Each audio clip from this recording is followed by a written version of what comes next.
Now it's time to hear the stories of Utes in their own words. This is Utes Insider presented by Pepsi. Here's your host, Mike Legasholt. Hi, everyone. Welcome to the show. Great to have you with us. We will be joined by Utah senior point guard Dru Gylten of women's basketball in a few moments. They are off to the NCAA Tournament this week in Austin, Texas. But before we get to that, congratulations to the Utah ski team for winning the NCAA Championship this past weekend at Park City Mountain Resort in Soldier Hollow. We had Nordic skiers Luke Jagger and Novi McCabe on the show last week. Luke had a pair of top 15 finishes in his two events. Novi was the national champion in the women's 5K Classic. She placed second to teammate Sophia Lockley. In the 15K freestyles, Utah went 1 and 2 in that event. Just so many great performances in Nordic and Alpine. And Utah won its third straight NCAA title, its 15th national championship in the program's history. And congrats to Frederick Lansat and crew on winning the 2022 national championship in skiing. Well, a big week ahead for women's basketball. They're off to the NCAA Tournament in Austin, Texas. It's the first time they've been in the field since 2011. Utah, the number 7 seed, taking on 10 seed Arkansas Friday at 3:30 Mountain Time in Austin. And our guest on today's show is senior point guard Dru Gylten. She's a 4-year starter who currently ranks 5th all-time at Utah in assists, but in addition to her numbers, she has been such a valuable leader for this team that's very, very young. Utah already 20 wins on the season. We'll talk to Dru about her career with the Utes, her thoughts on how this team came together, and we'll look ahead to tournament play this week. Dru Gylten, our guest on Utes Insider, in just a moment. To hear more episodes of this show and other Utah Athletics podcasts, search for them on iTunes, Spotify, and YouTube. Now, back to more of Utes Insider presented by Pepsi. And welcome back to Utes Insider. Today's show brought to you by University of Utah Health, the official healthcare provider for the Utes and you. There's only one you. Be treated that way. Visit uvuhealth.org/Utes. Well, we are so excited. The Utah women's basketball team is off to the NCAAs this week, the first time they've been there since 2011, and we're joined now by their star senior guard, Dru Gylten. Dru, thanks for hopping on the show. Yes, thank you so much for having me. Well, let's talk about the season and kind of everything that led to the season. To me, the backstory is an important part of the deal for you. So let's go back to really where things started. So you grew up in Rapid City, South Dakota, and when you signed with Utah, it was early on in Lynn Robinson's tenure. Just tell us how you ended up at Utah and how you sort of latched on to this Utah program. Yeah, so growing up in South Dakota, I think it's kind of obvious. You don't get a lot of recognition and a lot of recruitment coming out of the state. So I played for a really good EYBL team based out of Minneapolis. So that's kind of where I started to get recruiting by a lot of more of the major schools and all the schools kind of outside of the Midwest. So that's when I first got in contact with Utah. They had at first when they started to recruit me, I didn't really know much about Utah and I didn't know if I wanted to come over here. But then once talking to them and getting to know the coaches and knowing the conference, after I came on my official visit, it was just meant to be. I love the city of Salt Lake and just having the ability and the opportunity to play in the Pac-12, playing in the best conference, arguably in women's basketball is kind of, I feel like that was kind of what I wanted to do. Right. So everything kind of just fit in line perfectly. And that's kind of how I got to Utah. Well, you came here, you redshirted your first year, which is a good thing to do. It could be hard to sit out that first year, but in terms of development, I know a lot of athletes go through it and they say, once you get through it, it was worth it. So you sat out your first year, but then your first year playing in 2018-19, that team was ranked top 20. You guys were rolling along and then injuries just caught up to you guys. You lost 9 of your last 11. And it was just really a gut-wrenching thing to watch. So for you to beat through that, you and Andrea Torres, the only two who went through that stretch, to get through a year like that where you were so high and the expectations were building, to have it wrap up the way it did and have to really kind of live with that and go through it. Just describe what a year like that has kind of done to help motivate you the rest of your career here. Yeah, I think coming into college, for anybody, you never know what to expect. And you kind of have like this idea of, okay, I'm going to come in as a freshman. Maybe I won't play a lot. Like I'll get to learn. And I think my redshirt year when I was injured, that was kind of my time to really learn about the program, learn about the coaches and my new teammates. So coming into that 2018-19 year, I feel like I was just so ready because I had sat out for so long. Yeah. But yeah, to finish that season, it was really hard. It's kind of, I think a lot of us learned life lessons from that. The fact that a lot of those injuries were out of our control. I mean, at that time we were just trying to make it through each game, trying to play our hardest and play for the teammates who were injured. But a lot of that season towards the end, we couldn't really control anything. I mean, we were playing like 7 people, and playing in the Pac-12 with only 7 people is very hard. And right. then we lost the first round of the Pac-12 tournament to Washington that year. But I don't think I've ever been so exhausted in my life that year. But I think it's helped us. I mean, me personally and Andy, going through that and having such a great season to start off with, we really knew what to expect and we knew what we had to do to get there. But then also, that's just part of sports. Like, stuff happens and it's out of your control. So I think it was just a good year just to learn and just to be prepared for what can happen in the future. So. Yeah, unfortunately for you, the next 2 years were impacted by COVID-19. So in 1920, there wasn't a postseason in terms of NCAAs, and in 2021, lots of COVID issues. So you really had 2 years that just weren't normal, either at the end or throughout. But this year, it's all come together for this team, and what a great story it is to have a couple of years like you had, and to go through that 18-19 season where the injuries just really caught you guys. It's all come together this year. So just talk about the dynamic of this team and how it's come together so well for this Utah team in 21-22. Yeah, for sure. I think if anybody has watched us play, it's just great team basketball. I think our strong suit this year has been the ability of, we have so many scorers and so many different people who can be the leading scorer each game. So that's really hard for people to scout us. They don't know who they're going to stop because the next person right behind her can score just as much. And we play so well as a team. Everyone is so unselfish and so willing to share the ball. I think if you watch us, that's very evident. And I think at the beginning of the year, our freshmen coming in, and then the freshmen who were COVID freshmen last year, I think everyone just had the mentality of, we were just going to get better and we were just going to work hard and the outcome will take care of itself. If you were to walk into our gym, not even kidding you, at 7 a.m. on any morning, you would see somebody shooting in there. It's crazy. Wow. So I think just the mentality every person has had this whole year of just, we're going to keep showing up. We're just going to play together. We're going to play Utah basketball, and the outcome will take care of itself. And that's what we've been doing. And I mean, if you look at our season, we've had such a great year. And I think it's something that maybe goes unnoticed a little bit is our defense. Our defense definitely fuels our offense. And when we get stops on defense, that's when we're able to run, get out in transition, shoot a lot of threes, which we love doing. So I think everyone just having the great mentality that they do, and the fact that nobody wants to lose, and that we just play for each other, is just the perfect combination. You know, the lessons you've learned from having that disappointment in 18-19, the COVID years. You had an knee injury, I believe, last year that ended your season early. So you had to fight back from that. You know, in terms of your role as a leader, Dru, and working with the freshmen and underclassmen, just teaching them how to persevere through tough times. And they always happen during the course of a season. You guys have kind of come through that and have come out pretty well. But I'm sure early on there were some moments where you had to kind of teach the younger ones how to get through stuff. What are some pieces of advice you passed on to these freshmen and sophomores to help them get through a Pac-12 season? Yeah. I think if you were to ask anybody about my leadership, it's definitely more of a lead by example type. I'm definitely not somebody who's going to be yelling and screaming my head off and calling people out. But I think I've always loved just working hard and being tough. I don't know if it's just because I'm from South Dakota, and just growing up, like, that Midwestern mentality is just, you got to work hard for what you want and just be tough at all times. So that's kind of what I've been able to do this season with the new girls. The new freshmen is just like, yeah, I've been here for 5 years, and yeah, maybe my body isn't as fresh as theirs, but just showing up and playing through injury or playing through toughness. And then a lot of them always come up to me with questions, or what would you do in this situation? And so I think just being that, all the girls on the team call me the grandma of the team. So I'll go with that. Just being that kind of that person that they can come to in any situation, if that's life or basketball, and know that most likely I'll have an answer for something, I think that's been very, very beneficial for them. Cause, you know, coming in freshman year, you don't know what to expect, and you're on this new team and you're playing in the Pac-12, and we're getting a lot of recognition this year too. So a lot of them are getting interviewed. And, so I take on that role of being a grandma and just being tough. And I love it. I've had such a great year. Well, you look at this roster, Dru, you know, Kenny McQueen, just a sophomore. She was honorable mention all Pac-12. Jenna Johnson, all Pac-12 freshman team. John Neepkins, a Pac-12 freshman of the year.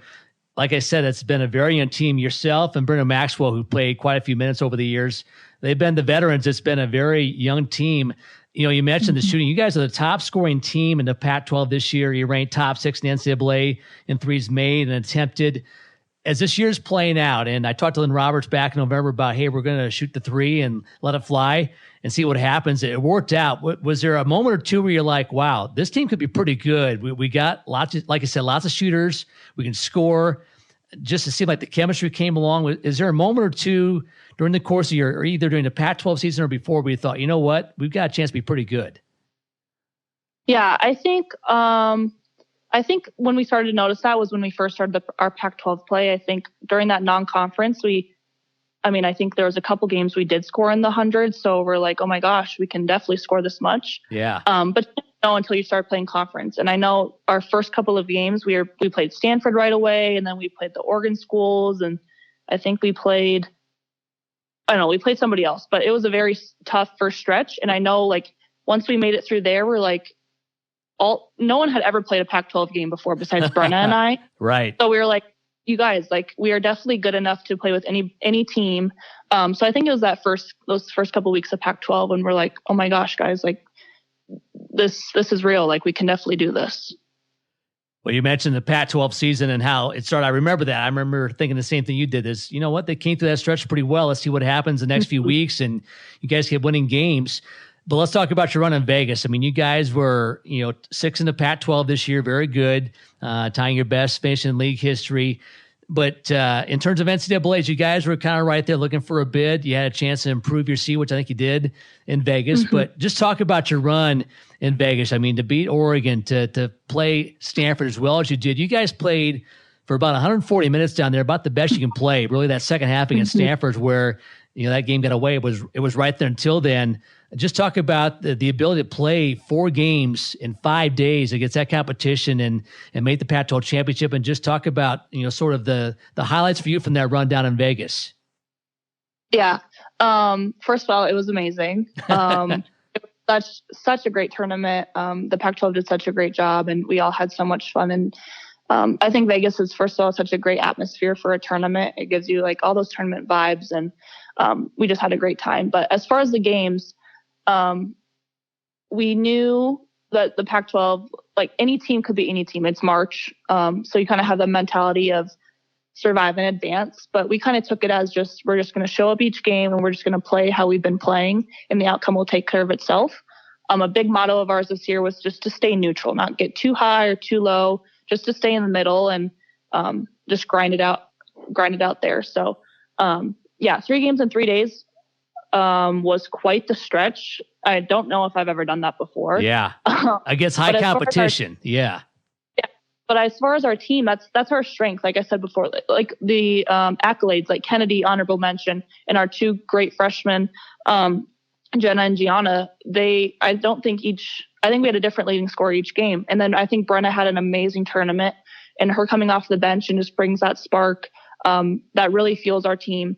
And Kelsey had a great tournament. When Peyton went down, she really stepped up and brought her presence, and that's what we needed. And I think I could go through every single person on the team, but like I mentioned before, that's our strength.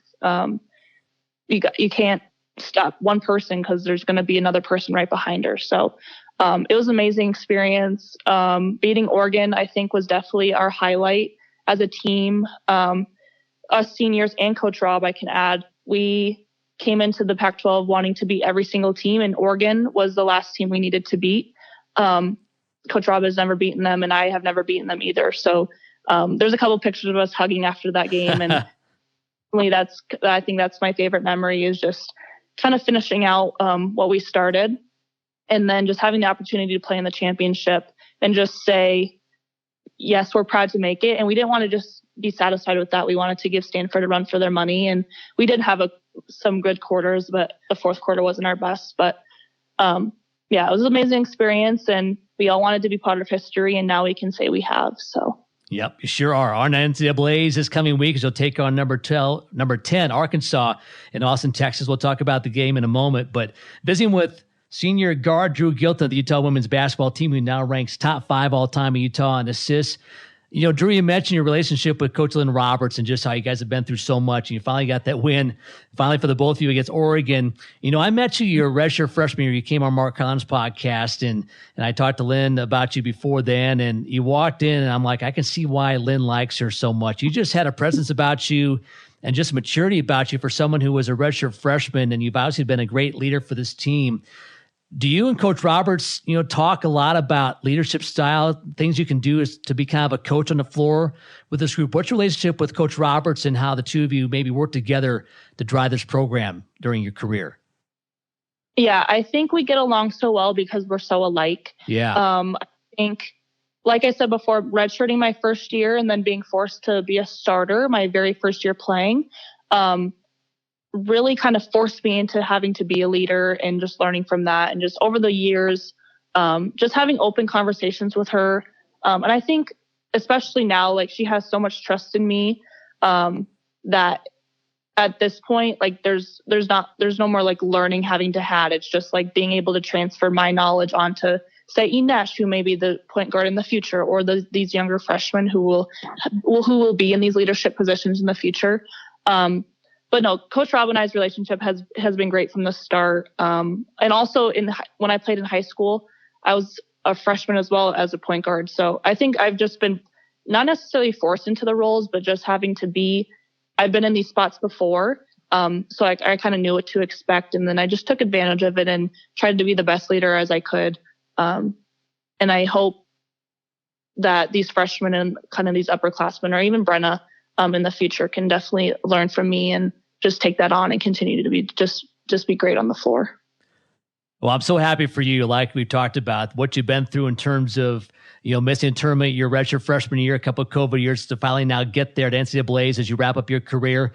Dru, let's talk about the matchup. And first of all, let's talk about Sunday when the bids came up. Your team was looking at maybe an 8-9 seed before Pac-12s and kind of the same after that. But yesterday you guys came up a number 7 seed, and you're sent to Austin, Texas to take on the number 2 seed Texas Longhorns. So as you're there with your teammates in the room watching the bids come out and you're announced as a 7 seed playing Arkansas and Austin, what was the reaction of the team and your thoughts at that point?